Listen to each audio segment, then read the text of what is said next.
अस्सलामुअलैकुम वरहमतुल्लाहि वबरकातुहू। अल्हम्दुलिल्लाह मयामगे पांबा मसुंग अल्लाह की रहमत थौजानदगी कोई अखंग अही तुम तानरगा लाक्सरी निमित खरनीदगी अदु मयामगी फरमाइश मयामगी सवाल सिंग कमेंट सिंग है बताए अदु मनुंगदगी बिजनेस सि माई पाक्तबसी करिनो माई पाकनब लंबी सि करी करी लैबगेना सुम हंगी सुम मसिदा आइना हंगजबा ममांगदसु खरा थमजखरे अदु माई पाक्तबगी मरमसिंग माई पाकपगी मरमसिंग अदुम खरा लै करिगुम्बा अमा ओइबा तारगदि ओइबगिसु मरम लै करिगुम ओइदा तारगदि ओइदबगिसु मरम लै अदु बिजनेस माई पाकनबगिदमक्ता दरकार ओइबा पॉइंट सिंगदगी ngasiदी आई पॉइंट मरी खक्तंग बा थमजगे मदुरी नंबर 1 दा बिजनेस माई पाकनबगी मरमसि नंबर 1 दा करी दरकार ओइना हाइबदा मागी हिसाब किताब से सिसी थंबा दरकार होय मसे आइन हाइसि करिनो हिसाब किताब का मरी लेनो पॉइंट दंगा सी थमजरिसे आइन आयाम्बा सुम स्टडी तव मतमदा फेल होइबगी माया मतंग दा स्टडी तव मतमदा फंगइबसी आयाम्बना फेल होइबगी मरमसी हिसाब किताब सी ईदबा हिसाब अमदी किताब ईबा अमसुंग रिकॉर्ड तौर थंबसे सी आयाम्बना तवनदे सी तव तारगदि इंशाल्लाह माई पाकपगी अखोइना स्टेप अमा चंगछल्लेना हाइ लौगनी नंबर 1 दा हिसाब किताब थंबसे यामनी इंपोर्टेंट होय हिसाब सी हाइबदी लाइबा चखिबा सी हिसाब सी लैगदमने अदु किताब इरगसु थंगदमने रिकॉर्ड हाइबा सिमसु लैगदमने हिसाब किताब अकाउंट अमदी अकाउंट के रिकॉर्ड सी मद लैगदमने कनागुमना सी तवदब तारगदि इंशाल्लाह माई पाओय करिगुम माना हिसाब किताब से मदम चाना तौद तारगदी हिसाब किताब से तौ तारगदी इंशाल्लाह माई पाकनी हाइबगी थाजबा पूरा लेरे हार्ट हाइबसे हार्ट सी मा पंप तौरमने हार्ट सी पंप तौरगदी मा हिंबगी चांस लेरे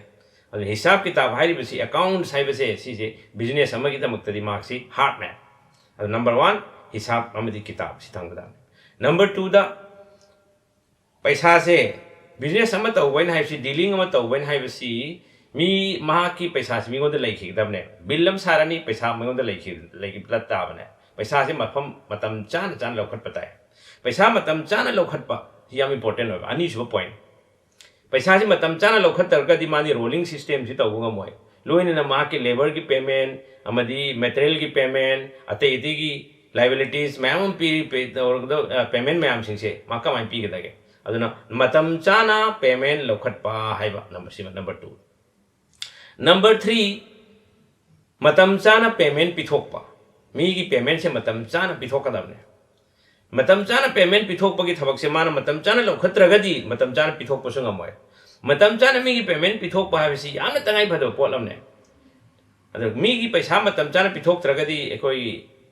इस्लामिक के ओइना कुरान हदीस की मतुंगिना सु मवंदा अवाबा नंगनंगाई की मरम यामना लै अदुगा मी लेबर थबक सुरिबदु मतम चाना पिथोकपिगदबनी लेबर अमगी खुसुमनसी लेबर अमगी थबक सुबा लेबर अमगी खुसुमनसी मागी हुमांगदो कोक्त्रिंगेदा हुमांगदो कंग्द्रिंगेदा पिथो हाइबसे एकोई हदीस ता लाइबा हदीस के मफहुमनी आइना उलमा सिंगदगी ताजै अदगी मटेरियल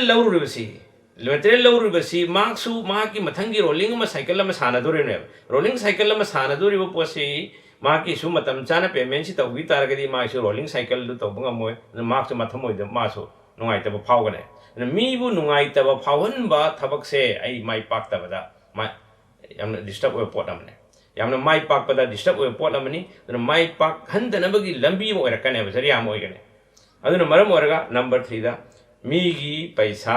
जो भी मीगी लंदोन खुदिमक्सी लेबर की ओइसनु मटेरियल की ओइसनु मतम चाना पिथोकदबने सुमाइना अखोना मतम चाना हिसाब इबा हिसाब चुमने इबा लाखपा अमदी चटखिबा इनकम सी एंड एक्सपेंडिचर होटपा नंबर 1 नंबर 2 मिंगोंदगी पैसा मतम चाना लौखटपा मियुगी पैसा मतम चाना पिथोकपा